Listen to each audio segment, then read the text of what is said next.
Say, Cindy, Yes. could I introduce him? I want to practice my Spanish. Let's see if I get this right. Eduardo Gallo-Cajiao. That's pretty good. Yeah, that's pretty good. Yeah. I also go by, yeah, you can add a Gallo. That's also fine. Yeah. Okay. Yeah. Excellent. Thank you very much for that, George. Yeah. Can I add a little bit in here about Ed before you start, Ed? Is that okay? Certainly, yeah, thank you. Okay. Because I just think we're really lucky tonight because we get to jump into a really important topic about biodiversity conservation with Ed, as we call him. And he's a really special friend. And Kaylin, my son, Kaylin Randall, who you all know, and we've been working with Ed as a team in the Seattle Audubon Puget Sound Seabird Survey. And so we survey the seabirds at Dash Point State Park and Dumas Bay and Browns Point.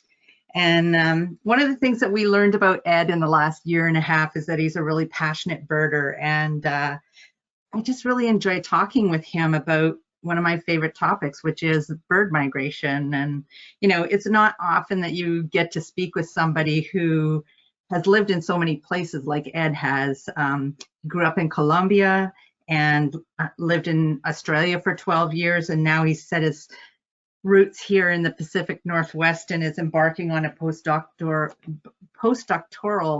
fellowship at the University of Washington. And, you know, migratory birds is obviously Ed's passion, though Kaylin and I, you know, we think he's pretty passionate about seabirds as well. And, you know, even more about community and helping people with learning to understand about the complexities that are involved in conserving and protecting migratory shorebirds. And, you know, I think we all know how hard it is to provide migratory bird protections, like just in the US. When you think about the last 4 years, how the Migratory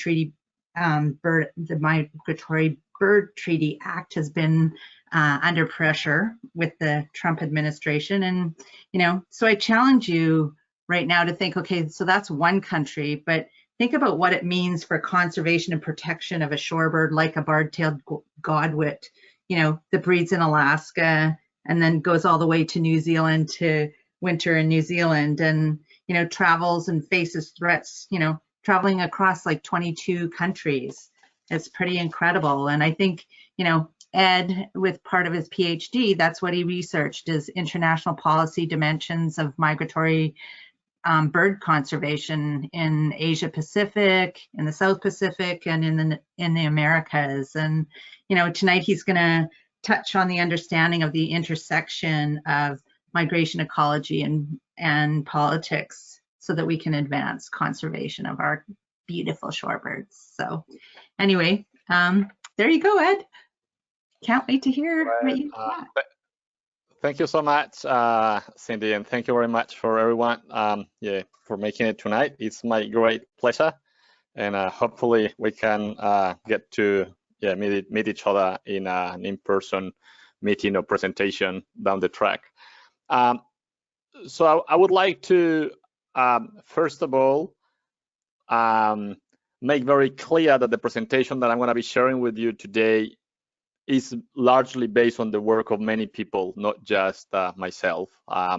And as passionate as we are about migratory bird conservation in general, and as frustrating the whole situation can be in relation to how the populations of many of these species are declining all over the world, I think it's very important to put things in perspective about how remarkable it is that countries have been getting together, and many actors across countries, some of which do not even share a border, for protecting these incredible creatures. And in saying this, I think it's very hard for us to move away from that very normative view of thinking that bird conservation and the decline of migratory birds is something that we need to stop, that we must stop, that is unacceptable. But at the same time, as much as I think that's the case, I think the topic in its own right, the intersection of high politics, as I refer to international politics in this context, and animal migration, to me, just a very fascinating topic. And I would just like you to, I would invite you to look at this presentation through that lens of both, of how fascinating is the intersection, but also how urgent is the actions that we need to take to conserve this species. So my personal story started in northwestern Australia in a small bird observatory called the Broome Bird Observatory over the Indian Ocean. Is one of the most important places for migratory shorebirds in Australia, which is pretty much the terminus of the East Asian Australasian flyway in the Asia Pacific, which is the focus of what I'm going to be presenting to you today. And I spent there nearly a year as an assistant warden, and that was my introduction to migratory shorebirds some years ago. The sky was black with eastern curlew as they flew over the Rialton Causeway, where we would hide to shoot them. These are the haunting words of an elderly local interviewed in the 1980s, recounting his experiences of hunting curlew just outside Hobart. So I'm talking about Tasmania. This is probably the furthest any migratory shorebird can get to in this part of the world. And we are talking about this spot, this dot here, so Hobart, and is the story took place just somewhere north of Hobart near the airport sometime in the 1900s. And there are three important messages for us to highlight from this account. The first one is how incredibly abundant this species was in Tasmania. The second one is that this species is no longer hunted in Tasmania or anywhere in Australia, at least not that we have records of in recent times. And third, that this species has all but disappeared from Tasmania. So the species still occurs on the Australian eastern seaboard primarily, and of course also in northwestern Tasmania, northwestern Australia, where I used to work. But the species has disappeared pretty much from Tasmania.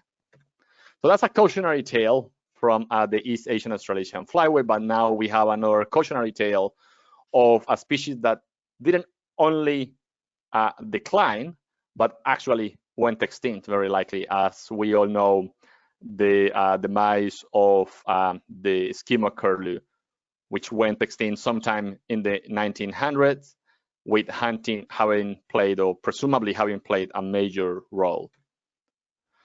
So what is very interesting is how, when we start zooming out from migratory shorebirds, we can start looking at patterns of animal migration in general and high politics in general, and how they intersect across various systems all over the world. So this is the case of white-eared carp that migrate between Ethiopia and South Sudan. And this is a migration that is not as well known as the wildebeest in Eastern Africa, but nevertheless is one that is probably as magnificent or even more magnificent.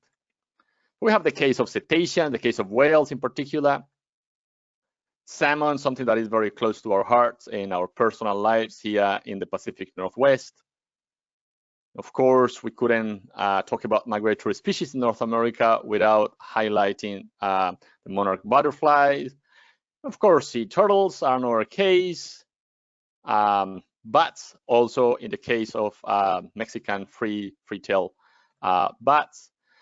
But regardless of all those different groups where migration is a life strategy of species, birds is probably where migration reaches its peak. So this is a map that shows the distribution of migratory bird species around the world. And basically, as you get to the more red color, you have more species, and as you get towards more yellow colors, basically you have fewer species. And what we see here very clear is that the Northern Hemisphere is where that abundance or that richness of species reaches its peak.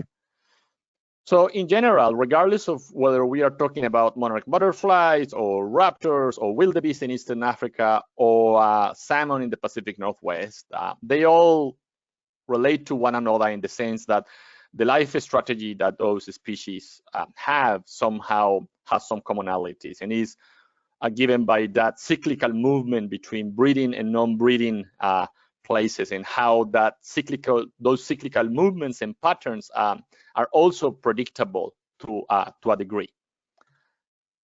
And now we start thinking about what this distribution look like in the landscape across very vast areas of the different stages of the life cycle of these species. We have the breeding grounds, then we have staging grounds where species basically are en route towards non-breeding grounds, or vice versa. And then we have finally the non-breeding grounds, the places where those animals are spending their time when they are not breeding. But then the reality is that those patterns are basically driven by environmental variables at multiple temporal scales. So some of them are actually responding to evolutionary processes, some others to more ecological processes. But nevertheless, they happen, or they started happening without human intervention.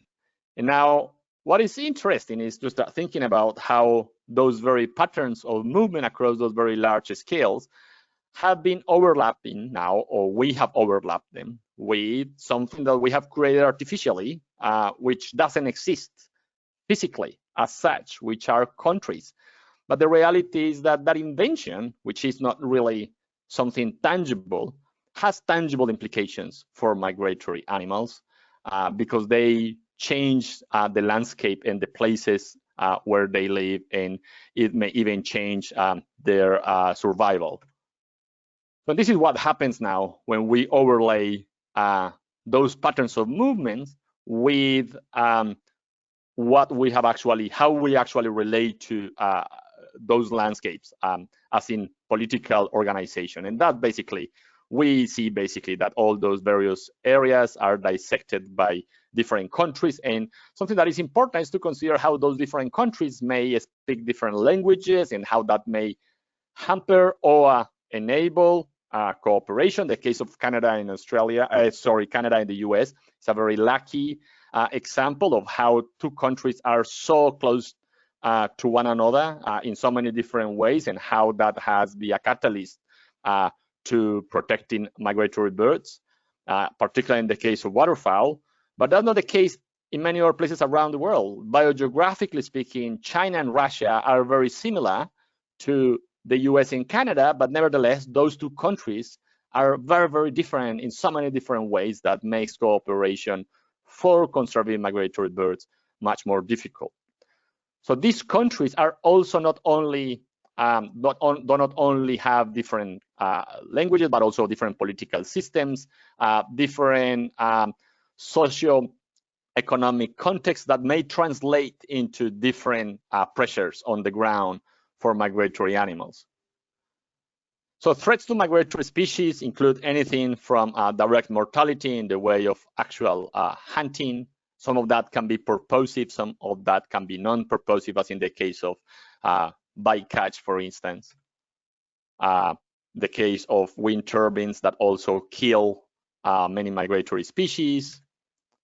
There are also barriers to migration. The case of pronghorn, which are not very good at jumping over fences, is well known. Not very far from here, between the Green River Valley and the Yellowstone National Park. And then also, of course, also habitat loss. But the reality is that despite all these declines and all these pressures, migratory species are incredibly important to humans. And I would like to be very emphatic on this. And when I'm saying that they are very important to humans, is that they have been very important to humans in many different ways, and how closely we have connected to them, resulting even in cultural expression. So this is the case of a ceremonial mask from the Yupik people in Western Alaska that depicts an actual godwit. We don't know if it's a barred-tailed godwit or a Hudsonian godwit, but it's a godwit in any case. And that species is very important in the livelihoods of the Yupik people in Western Alaska. So they do hunt that particular shorebird. And when we start thinking about the case of tunas, it's also another case of how important these species are to humans. The case of wildebeest in Eastern Africa, in the case of actual ecotourism. The case of salmon, it's all something very well known for all of us. The case of ecosystem services and how they are important in the forests in the Pacific Northwest. And what is important is that cyclical movement and is that predictability, and how, due to the natural selection pressures, migration oftentimes happens in a gregarious pattern. So basically, animals get together in large numbers. And when we add to that the fact that they are predictable and that they are cyclical, it means that we can get very good at harvesting migratory species. And it might be, some of you may know already, the case of Trapper's Point for pronghorn, which used to be a place where Native Americans used to hunt pronghorns on migration, precisely because of that, because we knew, because people knew that that was a place where at some point during the migratory cycle, many pronghorns were going to be moving through.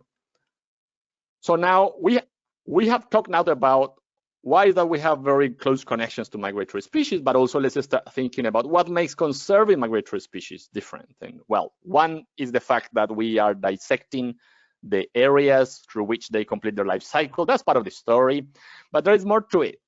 And one of them is related to what happens when we consider quintessential threats to biodiversity, such as habitat loss. And what we see in the case of migratory species is that depending upon the structure of the migratory range of those species, the impact may be disproportionate. So let's take, for instance, the case of the spectacled eider that migrates from the northern, well, that's northern Pacific, the Chukchi Sea in around Western Alaska, and also Chukotka, and migrates south to the sea ice pack. And basically, the world's population of an otherwise quite widespread species gets concentrated and packed into a very small area. So then we have to start thinking about what happens if that very small area is under pressure or it disappears in the case of the eider and climate change. What could happen to the entire population if a very large proportion of the world's population at some point is packed in a very small area? And then that could be the same case when we are considering many species of seabirds that concentrate in very large numbers in very tiny oceanic islands. And then what happens when we have threats such as invasive species? The results can be simply catastrophic.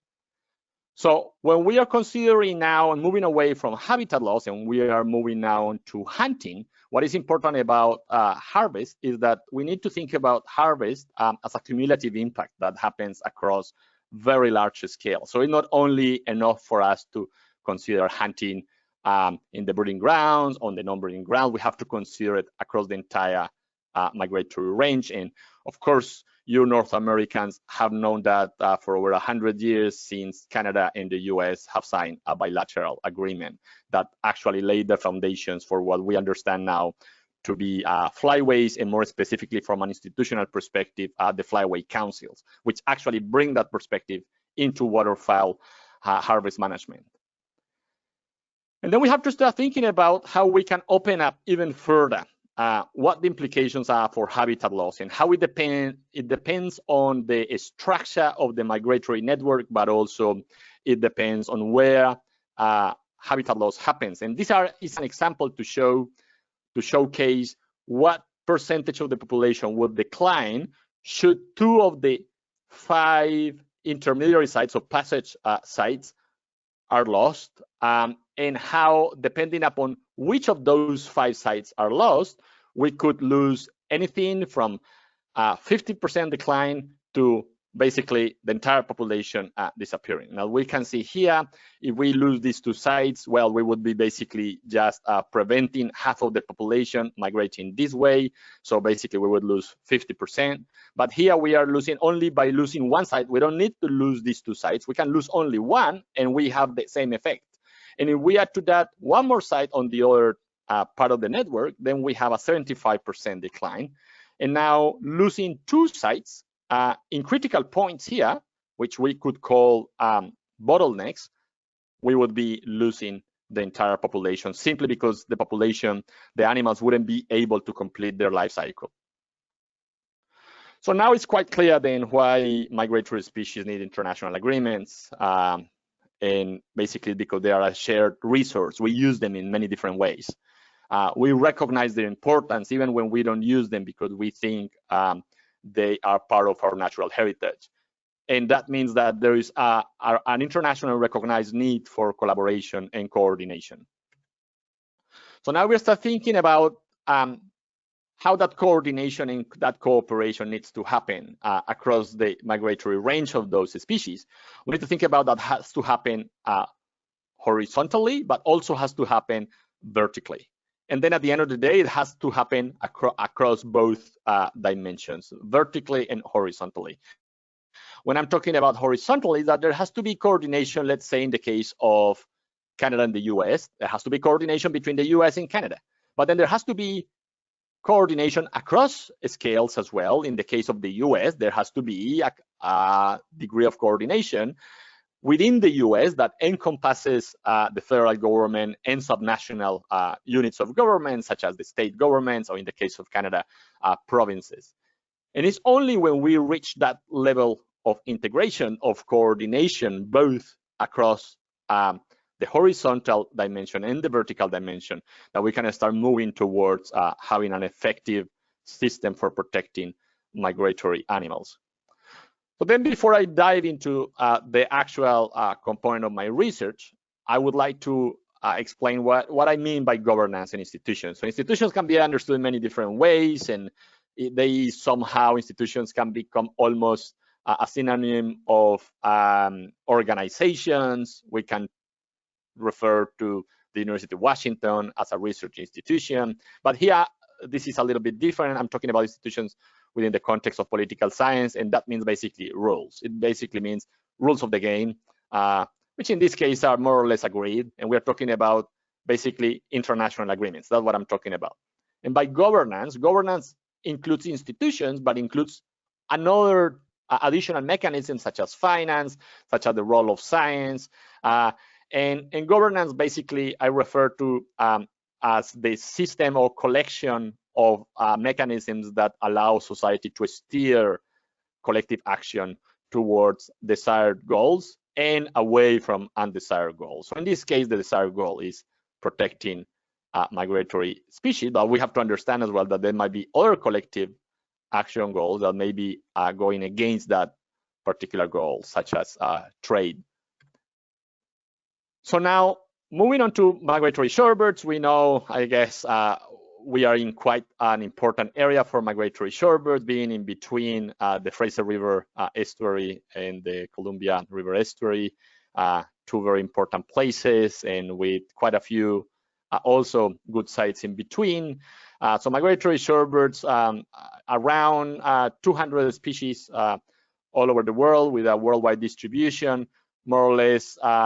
Of course, there are exceptions to this rule, but more or less as a general pattern, two main groups of shorebirds that are migratory, one breeding at very, very high latitudes in the tundra and the treeless vegetation of the high Arctic, and then another group breeding primarily across the taiga or boreal forest. So this is what it looks like getting into Barrow in northern Alaska, the northern slope. And then what we need to start to understand, of course, you are all very familiar with this, so let's skip through this very quickly, is how the habitat of these species look very different between the places where they are breeding and the places where they are not breeding.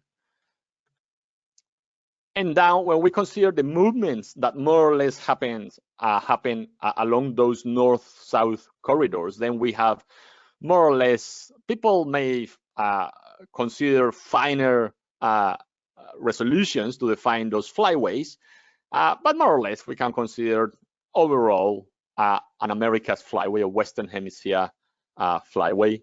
Then we have Africa, Eurasia, then we have Central Asia, and then we have the Asia Pacific or East Asian Australasian flyway. I didn't consider here the Central Pacific, which is kind of a neglected flyway in many ways. And then what is very important is to highlight how each of those overarching flyways more or less has some degree of international cooperation and has some agreements and some mechanisms in place for enabling coordination and cooperation.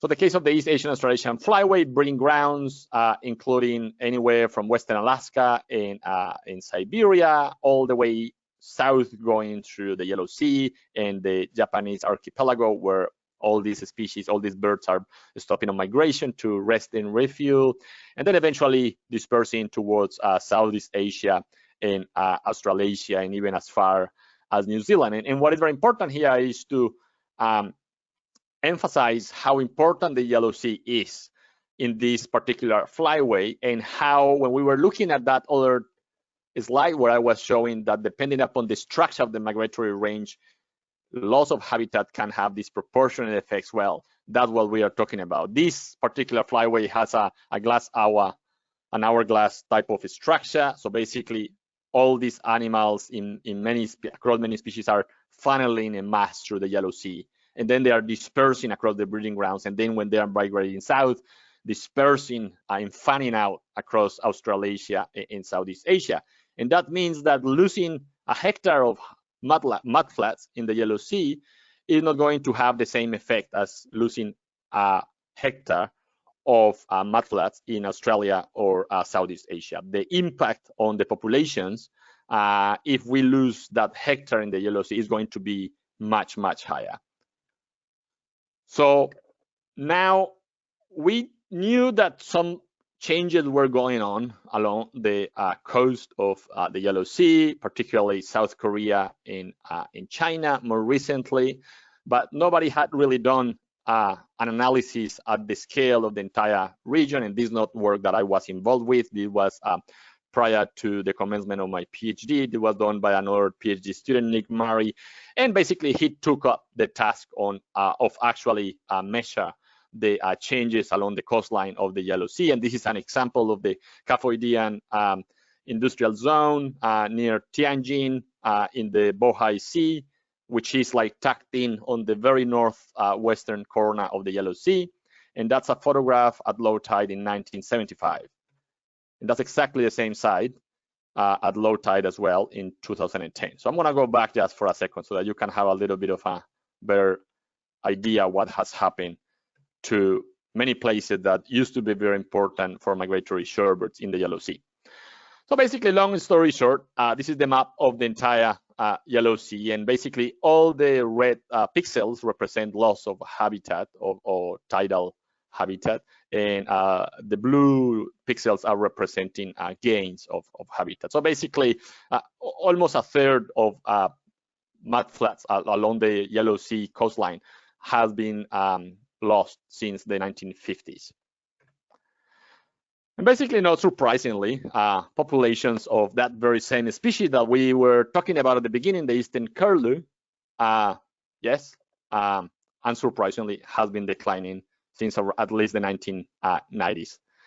And now, an analysis conducted as well by Nick Murray and other researchers from the University of Queensland primarily discovered that there is a strong association between the rate at which shorebirds are declining in that particular flyway and how much they rely on the Yellow Sea. Basically, depending upon how much of what proportion of the population goes through the Yellow Sea, they could actually you can actually predict how much the species is going to be declining, and it's quite strong and quite remarkable. And basically, what this is telling you is that the more a population in that part of the world relies on the Yellow Sea, the more it has declined. And that's probably not necessarily surprising. So it's kind of a smoking gun in many ways, but it's not the only part of the story. And here is where my research enters. So this story starts with the spoonbill sandpiper, a species that probably, it has fascinated many of you as much as I has fascinated me, and it's a species that migrates not as long as, let's say, Bartel godwits, but nevertheless quite remarkable for a bird of probably 30, 40 grams, quite small. And that species migrates between the very, very, very top of northeast Russia, just north of Kamchatka and Chukotka, and then migrating through just south of the Yellow Sea, near Shanghai, and then dispersing south towards the numbering grounds in southern China, Vietnam, Thailand, and Myanmar and Bangladesh. And the species had been declining for quite some time, and people couldn't really understand exactly what was going on, what was the reason for that decline, and why it was so steep, until a group of people that were actually doing surveys to basically understand where the species was occurring discovered that hunting was happening quite at an important scale across Bangladesh and Myanmar. And of course, being a species that is very small and for which the population is not very large, it's probably fair to say that it's most likely bycatch. So basically, people were hunting other shorebirds, such as sand plovers, or the case of whimbrels and eastern curlew. They're also hunting other species such as Turek sandpipers, using various methods. Wood sandpipers, that's the case of whimbrel from the northern breeding grounds. And now we started moving away from that particular region and getting actually evidence from other parts of the East Asian Australasian flyway. But what we see is that there's quite some evidence that that has been going on. This is a photo from 2019. We have on the left an Asian dawicha, and then followed by a common green shank.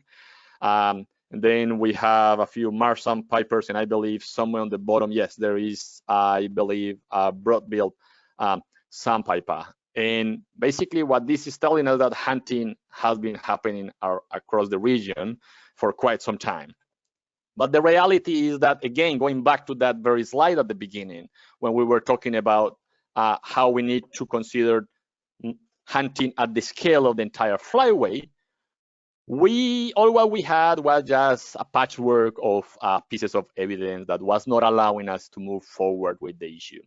So as I was actually conducting some of the interviews for the institutional analysis of my research, I was interviewing managers, decision makers from various governments, field biologists, about hunting, about whether hunting was a threat or not. And I would just like, I wanted to see whether there was evidence either way. And this is the kind of quotes that I got from people, and these are verbatim. So this is just one example. Somebody just mentioned, shorebirds are not practically harvested here. I suggest a few thousands may be shot at most annually. Another person said, sometimes hunters take large waders, such as woodcock, or medium-sized waders forming flocks or congregations, such as snipes, while stopping larger stringers, Pacific golden plovers, at autumn migration here. In general, hunting appears not to be of much effect for migratory and breeding wader populations in our region now. And last, occasionally one sees shorebirds caught in nets around fish ponds. Regrettable though this is, it probably doesn't account for many birds per year. So what do we have? This is what we have. Basically, we have a cumulative impact, very likely. Basically, nobody had actually considered hunting at the scale that we needed to consider it in order to understand whether it is a reason for the decline of many of these species. And we need to remember that not all birds rely on the Yellow Sea, that there are some species that are declining that do not rely on the Yellow Sea, or at least not as much. And we also need to understand that the habitat loss in the Yellow Sea has reduced the carrying capacity for the entire flyway, which means that those populations may be more susceptible to hunting. If hunting before could be done sustainably at a given level, now that same given level now may turn unsustainable, simply because the populations are smaller as a result of habitat loss. So in any case, there were some indications that it was an issue that was worth considering. But up to now, all what we had was the photo on the left, was just basically a pile of pieces of our jigsaw puzzle. And now the question was like, was there any way that we could put them together and assemble that big jigsaw puzzle and try to make to have as much inference as possible to inform conservation? Well, it took us quite some years to do it, but we were able to do it. So basically, we discovered that there were over 90 references as on actually published or data available in the form of technical reports or newsletters that indicated that hunting has been happening across the entire region. So basically what we did basically was to go through every single reference from the region that we could see there. It included a record of hunting of migratory shorebirds. And then after putting all this together, and the time frame is 1970 to 2017, we discovered that there has been the hunting actually has affected 46 species or has targeted 46 species across 14 countries and has happened across 165 geographic reference. So basically sites across the entire region. We don't have data as recent across all countries. In some countries, it is very likely that hunting has stopped, or at least it has been reduced drastically, and that's the case of Australia, where hunting now is completely banned, but we have some indication that some illegal hunting may be taking place. Same case as in New Zealand, but we have some countries for which hunting is pretty current and very likely an important driver. And that's the case of Indonesia, the case of China, Russia, the US due to subsistence hunting in Western Alaska, and Vietnam. And now these numbers here that I have indicated are showing basically places, the only 3 places for which we have good data of hunting, basically data sets from which we can derive annual rates of harvest, from which we can understand whether hunting is sustainable or not. And I would just like to emphasize in the case of Western Alaska that this just shows how difficult this issue is and how complex it is, simply because there are so many different users. Basically, people are hunting for a lot of different reasons, and that makes reconciling all those different views very challenging. And in the case of Alaska, being subsistence hunting, it comes with a lot of other considerations in terms of equity, in terms of human rights, that we need to consider into the discussion. So now when we actually start considering, and I would like just to go back to this slide where I showed those 3 sites that have good data on hunting, but this is the data, the good data on hunting is from the 1980s, 1990s, and not very recent. But nevertheless, when we considered hunting levels from those 3 places without doing any extrapolation to the entire flyway, and we look at how much of the sustainable thresholds for hunting back then at that time, based on the population sizes at that time, account for the number of individuals taken from those 3 places, what we see that only from those 3 places, and we are considering these species are the ones that came at the top: common greenshank, Pacific golden plover, and common sandpiper. And for Pacific golden plover and common greenshank, only hunting from only these 3 sites was already accounting for over 50% of the sustainable thresholds for sustainable hunting across the entire region. And now let's consider how many other places we have for which there are records of hunting. So uncertainty is incredibly high, but there is good indication that hunting has likely at least driven some populations down in the past. And now we looked at how the sustainable thresholds for hunting have changed over time, basically driven by changes in populations. And that's basically to say, driven by declines of the populations. And this is a comparison between the 1980s, 1990s, and more recently around the 2010s.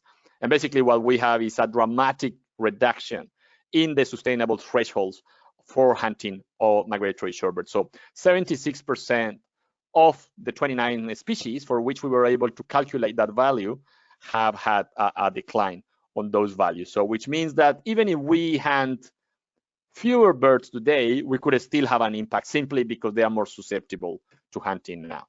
And now let's look at what has happened to those species when we consider only those species that are actually under some sort of IUCN status, that they're red listed or near threatened. And what we see at Bartel godwit, the actual value of how much we can hunt godwit sustainably, Bartel godwits, has declined by 84%. The case of great knot, which is a species that is endemic to the region, 86%. Curlew sandpiper, 86%, and spoonbill sandpiper, 91%. But what about governance and institutions? Well, now let's start thinking about, well, what can we do, or what all these different governments and countries and NGOs have been doing to address those two main issues, hunting and habitat. And we knew that there was some effort, that there had been some efforts, and that since at least the 1970s, some agreements had been negotiated, with the US having played a huge role, a very important role in the region, as well as Japan and Australia historically, and more recently China in Japan, in South Korea. But nobody had actually conducted a robust analysis to try to understand that collection of agreements.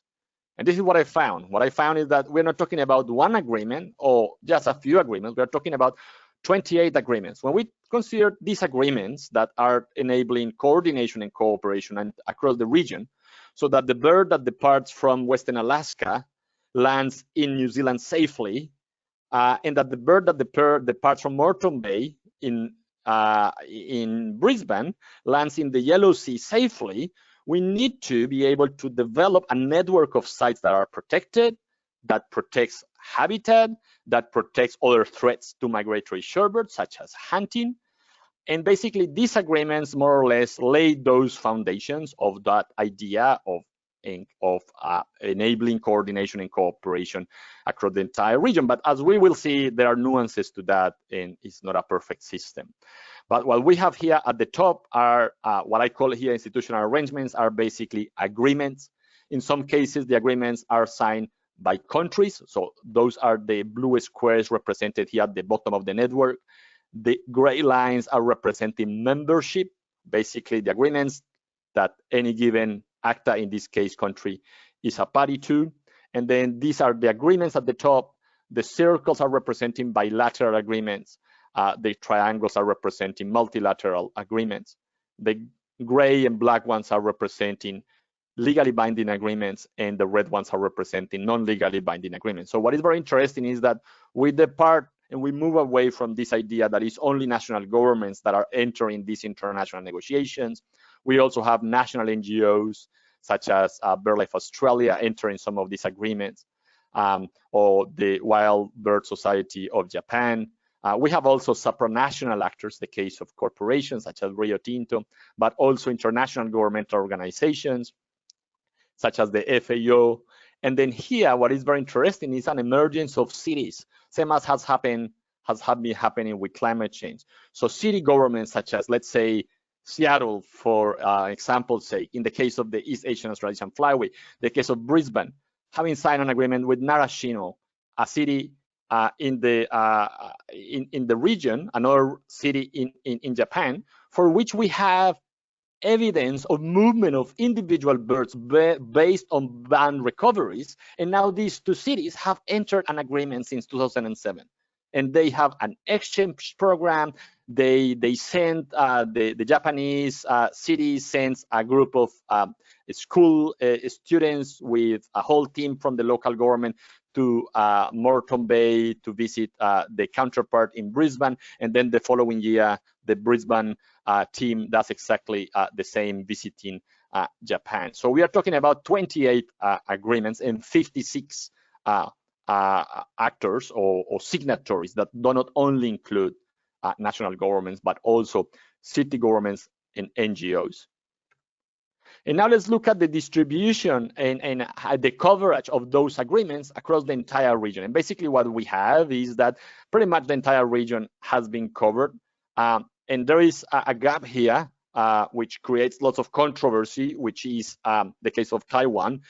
And this is talking about high politics, and this is what makes me very excited about this topic, and is how even for research purposes, was very controversial to consider whether we should map it or we shouldn't map it, because the moment you map it, basically you need to take a stance, whether you stand on the side of China and you believe on the one China policy, or whether you believe that Taiwan is a legitimate autonomous country that is completely sovereign. But the reality is that as an individual, I'm not the one to make that call. That's for the international system to make that call, and this is still a topic of heated debate. But this is again to show you, demonstrate how complex the whole issue is. And now what is very interesting is that some of the countries where we have lots of migratory species of shorebird that are going to either breed in the case of Russia or going through migration in the case of China, and in which there are issues of habitat loss and hunting. And how interesting are the two countries that have signed the most agreements in the region, China and Russia. And then it's followed by Australia, Japan, South Korea, and the US. Those are the countries that have signed the most agreements. And what is very important here as a take-home message is that Southeast Asia remains as the region with the weakest participation. And then we need to start thinking about when all these systems started emerging. Basically, they started emerging in the 1970s. So quite a little bit later in life than the system in North America, which has been emerging since the early 1900s. And that's the participation of state actors, so basically primarily national government, but also NGOs emerging since the early 2000s. And this is the type of agreement that we are talking about. So this, for instance, is a photo depicting a meeting in 2007, the trilateral meeting that brings together 3 bilateral agreements, the one between the US and Russia, the US and Japan and Russia. And here we have the Russian delegation, and here we have the plenary of all the delegates from the 3 countries getting together in 2007. So these agreements happen a little bit in a more discreet manner when we compare to the very big conference of the parties of the big conventions such as Ramsar or the Convention on Biological Diversity. And then let's talk about a little bit more of history, which to me is fascinating in this region. So we are talking about that in the US, in Canada, in North America, the agreement that lays the foundation of migratory species conservation, migratory bird conservation in North America, was signed in 1916. Well, in this particular region in the Asia Pacific, which is way larger, the first time anybody brought up the issue that a Pan-Pacific agreement was needed was in the 1960s. That was in the context of the then called the International Council for Bird Preservation, which then became BirdLife International. And then in the context of some of these bilateral agreements that we were talking about, in 1994, there was an international meeting in Kushiro on the island of Hokkaido in northern Japan, where many countries got together and they basically wrote a roadmap of what needed to be done in order to achieve that level of cooperation and coordination across the entire region, focused exclusively on migratory water birds, because they have that commonality. They are relying on wetlands, so it makes sense that if we are going to conserve shorebirds, we are going to conserve ducks as well, we are going to conserve cranes and geese and swans as well. So they got together in 1994. And then in 1996, they published a document, which is the one that I was showing here. And that document basically was saying what the plan was for launching that international effort to cover the entire region and bring together most countries, or as many countries as possible.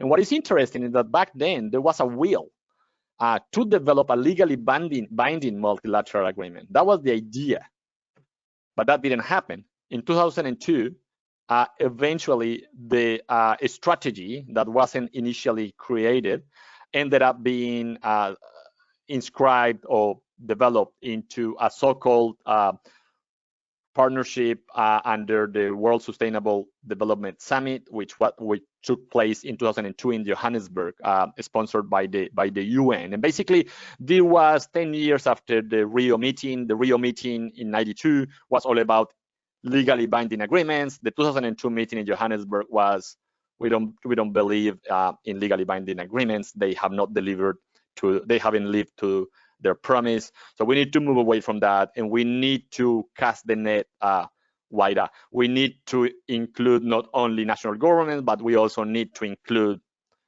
NGOs and the private sector.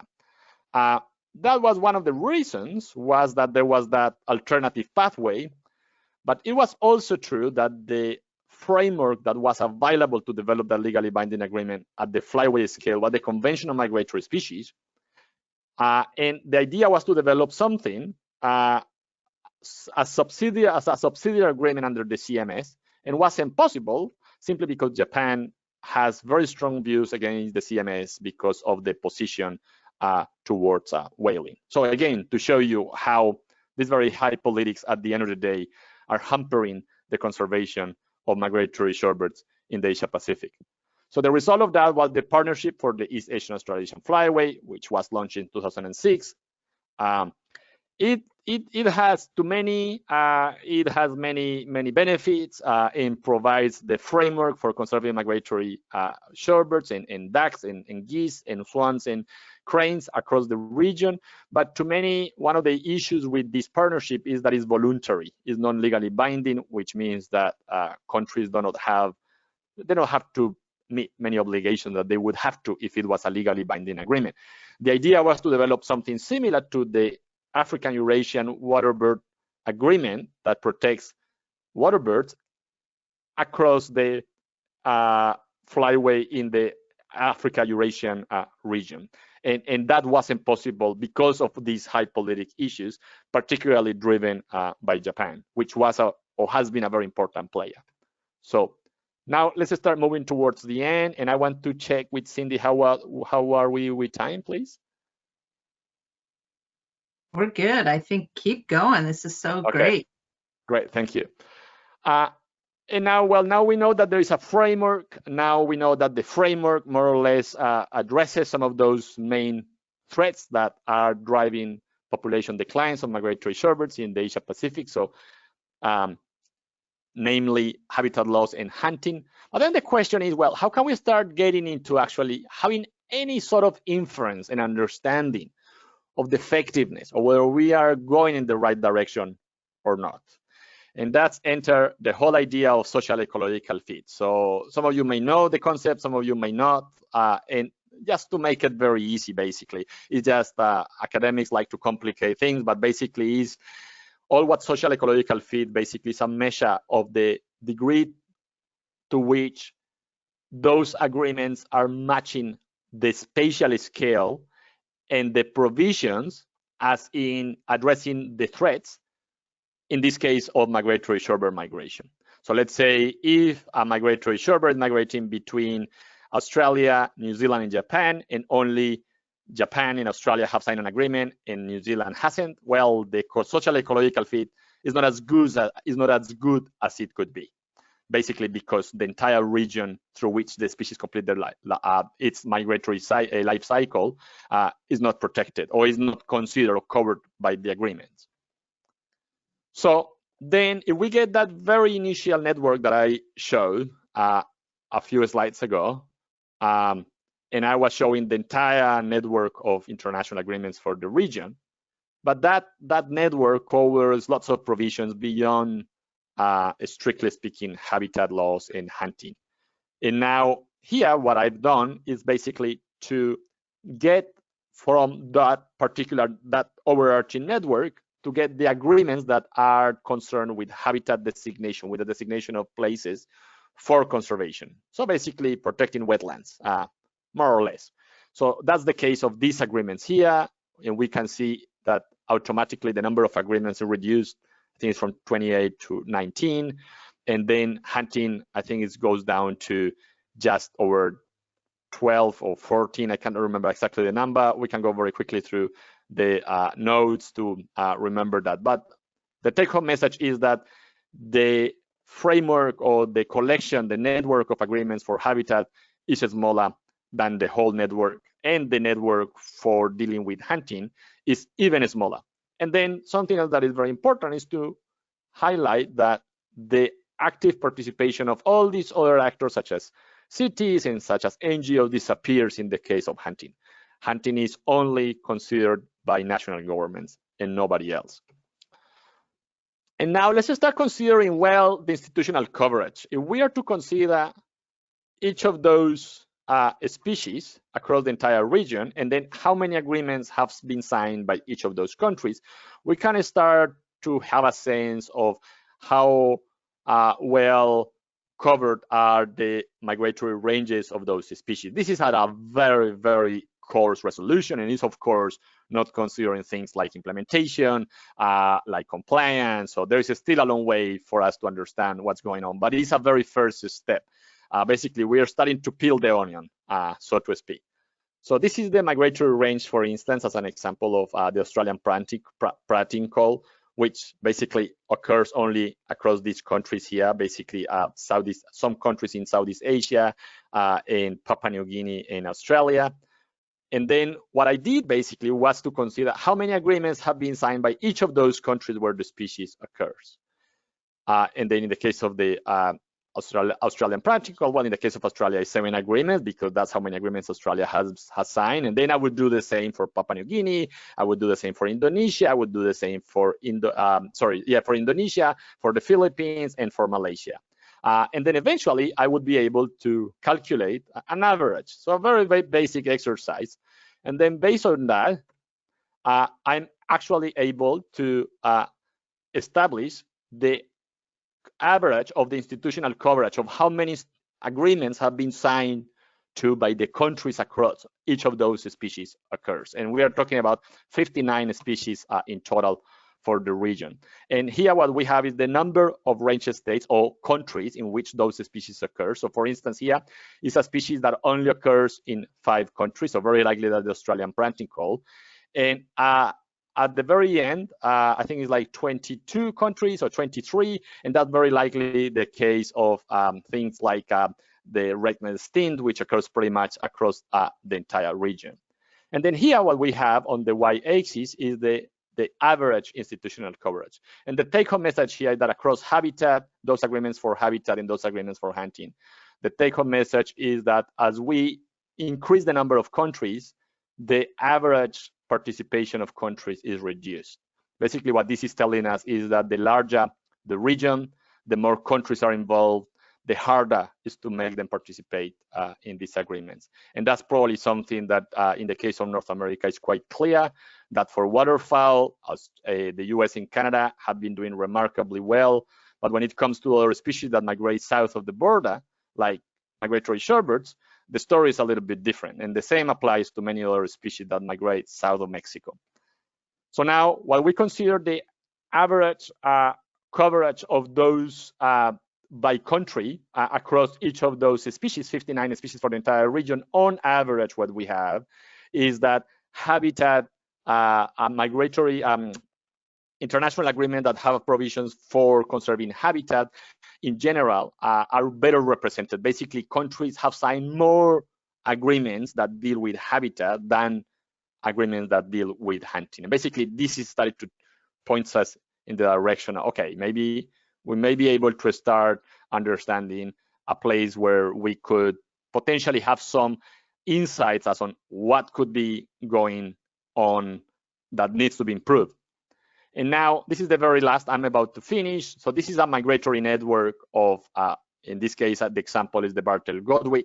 And what it's showing basically is how the individuals are moving between nodes that are located in various countries. And that's translated here in a very schematic way of migratory networks. And then what I did basically was to convert those migratory networks into country-to-country migratory networks. And now we have a migratory network that is country to country. Let's say, for instance, Bartel-Godwit moves between Australia and China, and then between China and the US. So now we have those 2 connections. And now we have a connection given by migration. Now we can overlay on top of that a connection given by the number of international agreements. And then we can start having a feel for how well those movements are covered in terms of the agreements, whether that agreement that we were considering before, let's say the Ramsar Convention. So the principle is that a bird departing from Australia needs to have sites protected in Australia, but needs to have sites protected in the Yellow Sea in China, and there needs to be a coordination. We cannot just simply select those sites randomly. We need to know the migratory network of those birds. And basically what I did was to overlay those two networks. So basically what we have here, the template is the migratory network given by movements of birds. This represents 10 species for which we have good movement data. And what I did was to overlay the number of agreements on top of that migratory network. And basically what we see again and again is that habitat, the lines are thicker, which means that they have more agreements. So countries that are actually connected by migratory movements have more agreements that deal with habitat than when we compare it in relation to hunting. But not just that, when we actually consider the lack of agreements in some instances, it is quite clear in the case of hunting that some migratory movements, and these lines here representing Bartel-Godwin movements, are actually not covered by any agreements. And just to give an example, Bartel-Godwin is hunted in the US legally, Bartel-Godwin is hunted in New Zealand illegally, yet the US and New Zealand do not have an agreement. So then you would start wondering, how could we reach a level of cooperation and coordination to allow for sustainable harvest if those two countries do not have an agreement? So we may start having some insights as on like what needs to be improved. And now here in terms of habitat, it's not only that the habitat network is better covered, it's also that the habitat system is actually represented by the East Asian Australasian Flyway Partnership, which provides a network view of sites that need to be protected. The case of the East Asian Australasian Flyway Partnership provides a template, a blueprint, very similar to WIMSA in the case of the Western Hemisphere. And actually that network of sites that are designated based on criteria of international importance, in the case of the Asia Pacific, was actually brought from this part of the world. There was diffusion. Somebody that had the connection between the two regions saw what was going on here with WIMSA and took the idea to the Asia Pacific, and boom, they adopted the idea, and now we have a network of over 100 sites that are protected. But now what about implementation? And with this, I'm gonna start wrapping up. So the case of the Japanese agreement that was signed with Australia in the 1970s, everybody starts, scratching their heads when I present these results about what have these agreements achieved. And yes, the answer is that we don't know exactly what they have achieved because we haven't conducted much research on them. But an interesting research that was literally just finished by an undergrad student in Australia discovered that hunting of Latham's snipe, which is a snipe that migrates primarily between the breeding grounds in Hokkaido and non-breeding grounds primarily in southeastern Australia in Tasmania. What is interesting is that it was that agreement signed between Japan and Australia that stopped hunting in Australia due to pressure put by the Japanese government onto Australia within the context of the agreement. What has happened to Latham's snipe population as a result of that, we don't know. But considering there have been many other threats, particularly habitat loss, we could just expect that the population would be much lower should hunting never been banned. And just to wrap it all up, as you can see, the conservation of migratory shorebirds doesn't happen in a vacuum. It happens within the context of high politics and the interest of very big players around the world. The case of China, for instance, and Taiwan is one example. And yes, it is very frustrating and we are running out of time.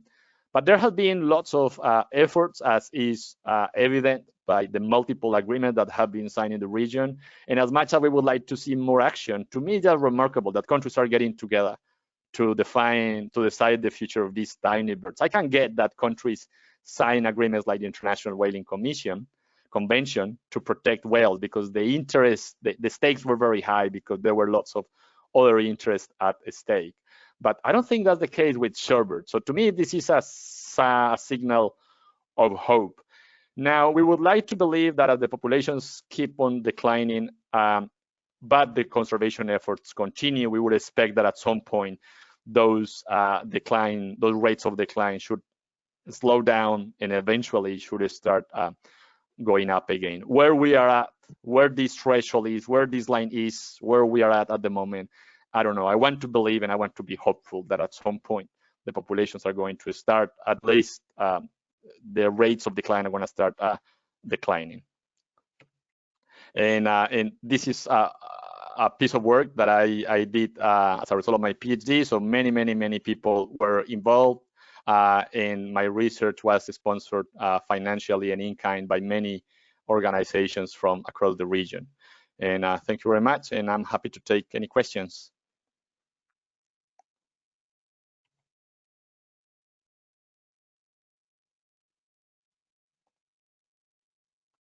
Wow. I think that for me, that was just such a great insight of understanding this whole framework and possibilities, you know, of where we can go in terms of working on agreements, and especially as you talk about, you know, not only from a national perspective, but, you know, from the sub perspective of talking about with the cities to cities. And I think, you know, being our chapter, we're in the King County area. You know, we obviously, like you said, we're, you know, you have the Columbia River, and you know, we're in between two estuaries. And so, you know, I think about, for us, always looking at things to work on and improve. You know, what would you say for a, you know, an organization like us in terms of, you know, how you could get cities or the county more involved in some kinds of looking at different kinds of agreements with other cities elsewhere that, you know, have a significance in terms of migration? That was a question. Yeah. No, that was a great question. Yeah, and it excites me. So I need to, I mean, a big disclaimer there is, one is that I'm very new to the Pacific Northwest. Mm-hmm. So I don't know all the great work that Audubon does in the region. I don't know exactly how all the in and outs of the local politics, but from the experience of what I've seen in other parts of the Asia Pacific, I would say that the way local NGOs or local community groups in cities have become active participants is basically taking advantage of already established international frameworks. So some of these agreements, for instance, between cities in that region were developed somehow within a context of the Ramsar Convention.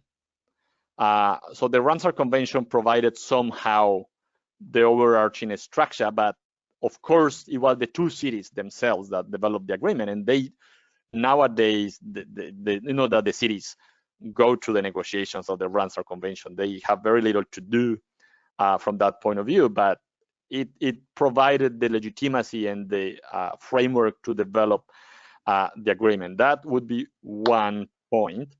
And in the case of this part of the world, I would say WIMSA to me would be the logical place to go. I'm not, for my postdoc, I'm going to be researching as well the case of the Western Hemisphere. So I'm very curious to understand whether in this part of the world there has also been a development of what they call in the Asia Pacific twinning, basically. That just twinning sites. That's what they are doing, is just basically creating this partnership between two sites across the region, two sites for which there is clear indication that migration actually happens in places that are important for the birds, places where you can also rally a lot of political support. The case of Brisbane. Brisbane is one of Australia's largest cities, so there were lots of considerations into that. And now as on how local groups could get into that level of attention within the scope of the local politics. I would say all these processes, at the end of the day, they exist in a way because they were negotiated, they were institutionalized, but at the end of the day, they happen and they continue to happen because of individual champions. And without those champions, those processes just fall apart. And the task would be to find within King County a champion, somebody to champion the idea with. And in Audubon, of course, as many NGOs have done in other parts of the Asia Pacific, for the sake of my research, they have used basically research and data, hard data, to demonstrate the importance, to demonstrate how the Puget Sound is connecting with many other parts of the Western Hemisphere. And the moment you start demonstrating that and you start making the connections, yeah, I mean, some cities may become really, really interested. And in the case of Geelong is a local government area near Melbourne in Victoria in southeastern Australia. And the mayor himself went to Japan to sign another agreement for another twinning agreement for conserving migratory shorebirds. And the mayor went to Japan, and I mean, they like the recognition. They like bringing cities to that international stage, you know, of negotiation, and I think Seattle has every single reason to do it. I mean, it's a global city. It's a very important player in many other aspects. So I would say that it will be a matter of finding a champion within King County. Mm-hmm. That's really exciting. And I think, you know, I think that Audubon Washington could really play a great role in something like that. And then the other part that I found was really interesting that you talked about was about youth and them getting involved in this. And I think, you know, what are the different avenues? Like, we do have some younger audience out here. What would you suggest for them in terms of how they could get more educated about, obviously not just youth, but, you know, how they could get more educated about this? I think for me, shorebirds. I mean, shorebirds have a power that to me very few other animals have, and is that they have the story of migration. They just epitomize, you know, like I mean, there might be a few, you know, Arctic terns, a few other species that migrate as long, you know, but I think shorebirds to me are, I don't think they are charismatic animals in the sense that they are pretty or cute or cuddly, but they are charismatic for what they do, for their lifestyle, for their incredible journeys, and that has been exploited a lot in the Asia Pacific, especially on the back of studies of animal migration using satellite tracking. That has been used a lot in the region to rally public support. The case of E7, the very famous female Bartel godwit that migrated from Western Alaska to New Zealand for the first time that was recorded, that was amazing, and that raised a lot of the profile and attention for the species. So I would say that I think just telling the story of migration to begin with is a very good start, and just trying to get them involved slowly. Then it's a little bit hard, I guess, to get them into actually conducting surveys. But as you start moving a little bit, you know, up the age brackets, I would say it is very important to engage younger people in this process. In the case of the Asia Pacific, it is incredible that the process that is being that we have at the moment is the result of people who studied the very process 20, 30 years ago, and those people are still at the forefront of the process, and it makes you wonder what is going to happen as they start passing away. Mm-hmm. There is no much renewal, so it's very important that we foster and we nurture those school kids when they are very young, so that we can get at least a few of them into the next stage of actually helping with the surveys, actually lobbying the local governments, and actually continuing the work that Audubon is doing. That's wonderful. Yeah. I have a question here that's in the chat from Dan Streifert. Are there international groups like Ducks Unlimited that could bring the habitat and hunting issues closer together? Sorry, thank you for the question, Dan. Are you asking that in relation to the Asia Pacific? Just so I can answer the question.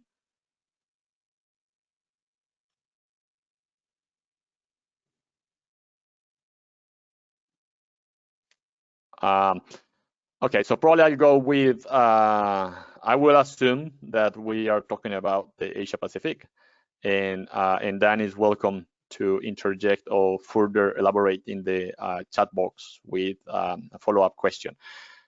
That's a very interesting one. There are lots of very happy and interesting coincidences in this part of the world, in the Western Hemisphere, in North America, because of what ducks represent and how ducks have been so powerful politically speaking.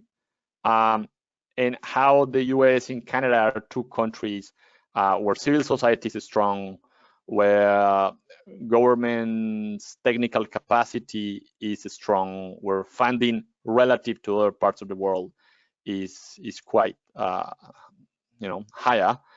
And what is interesting is that when we compare that with the case of the Asia Pacific and we consider what happens in that part of the world biogeographically speaking, duck migration in that part of the world primarily happens between Russia and China. A little bit further south, a few species in some of the population may go a little bit further south to Southeast Asia, but primarily it's the Yangtze River, primarily.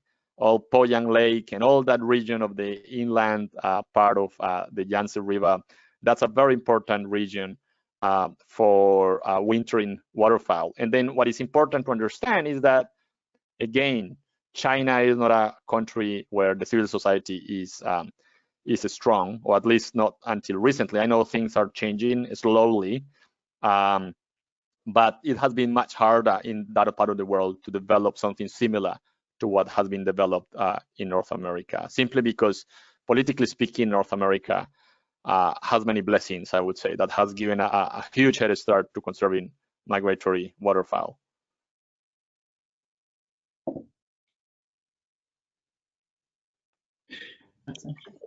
Awesome. I have both some statements about Eduardo and a couple of questions.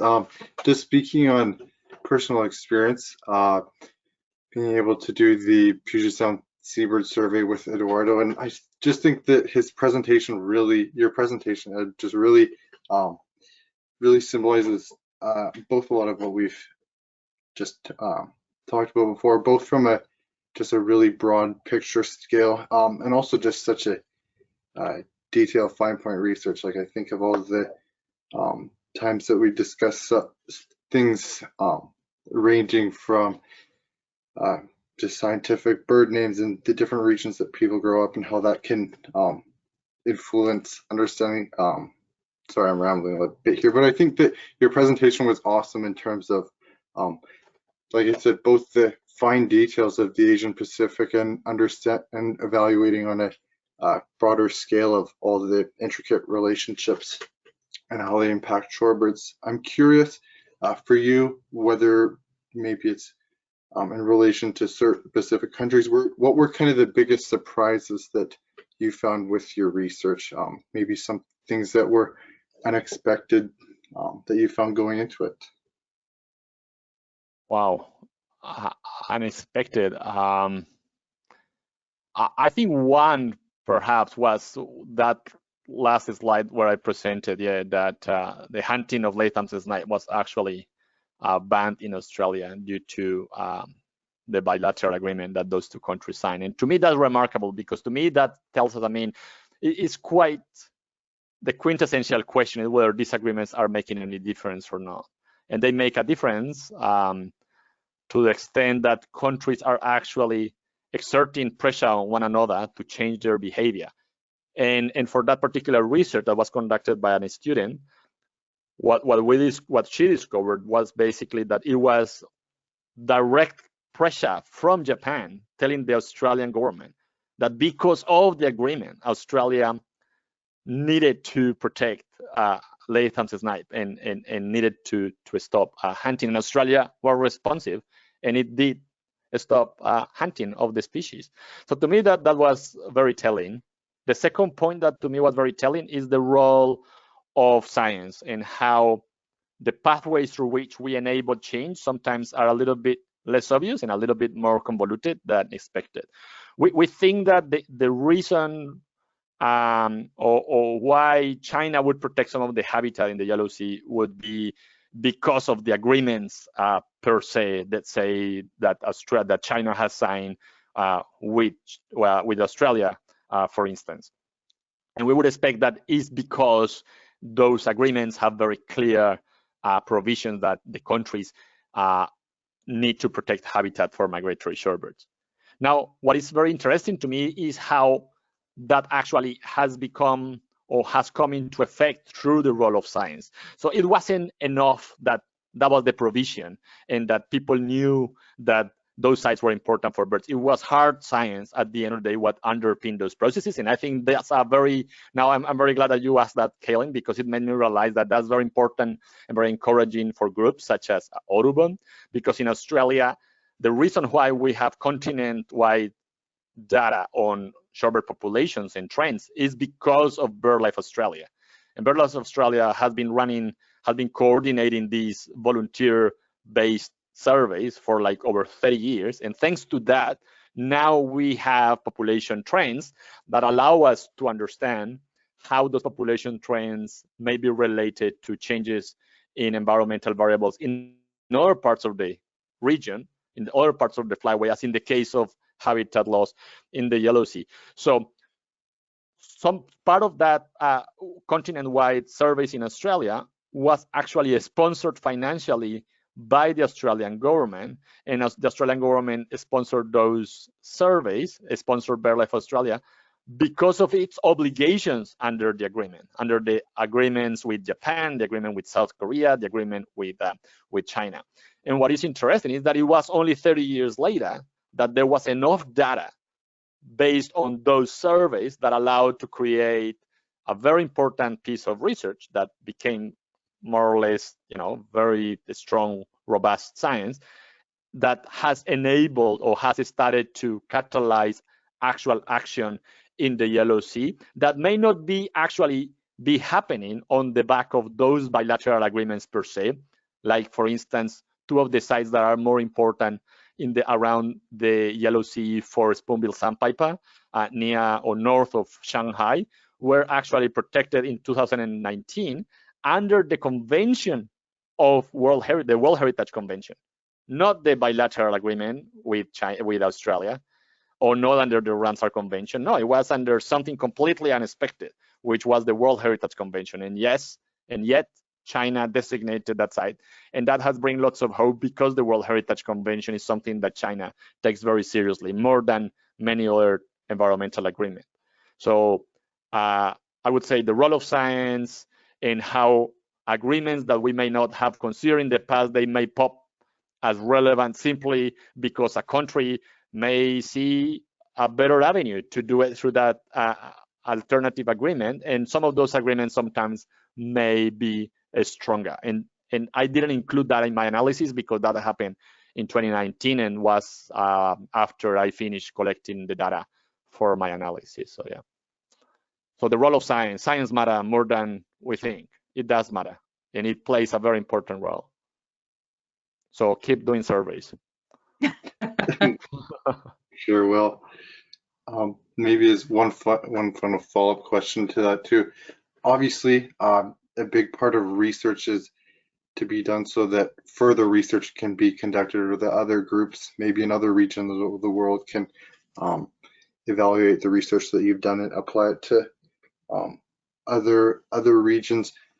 Do you have any hopes for potential future research that can kind of fly off the back of the research that you've spent kind of the last 5, 6, 7 years doing? Do you have any hopes of what future research could be done, both in the Asian Pacific flyway, but also in other international regions?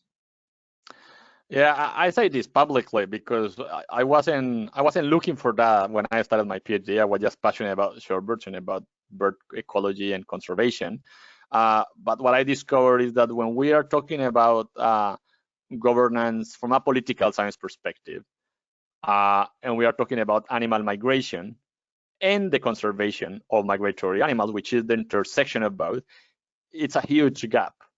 Basically, that gap is not only restricted to migratory shorebirds or birds in general, is across the board. Like, I mean, we have so many agreements that have been signed around the world. I mean, whether it is the agreement between Canada and the US for the conservation and management of the porcupine caribou, right? That is harvested by native,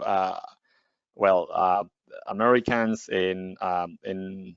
In the case of Canada, I must apologize. I think it should be Inuits or native Canadians. I apologize if I'm not using the right term. And yet I've been looking for that kind of research in the peer-reviewed literature to see whether research has been conducted to look into those agreements, how they work, and not much has been done, not to say just nothing. And that, we have also an agreement for the conservation of albatross and petrels. The secretariat of that agreement is in Hobart in Tasmania. Nothing has been written about them. Nothing has been researched about them. About raptor migration, we have flyways for raptor migration all around the world. Very little, not to say nothing has been done. I mean, there are lots of agreements. A few comments sometimes might pop here and there about these agreements and whether they work or they don't, or how they should work, but actual research, especially from an interdisciplinary perspective, it is very, very, very scant, the research that has been done. And precisely my postdoctoral fellowship is going to be an expansion from my PhD research, which was primarily restricted to the Asia Pacific.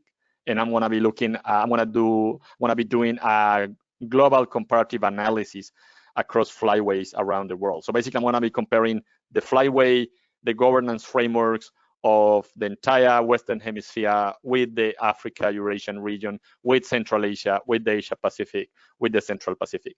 Try to understand how they are different and why they are different. What is explaining that variation? Because they're clearly very different, but we don't know exactly how different they are and what has driven that variation. So if anybody's interested, yeah, that's it's lots of work to be done. I see a whole bunch of sign up names in the chat, so that's awesome. I'll pass them all over to you, Ed.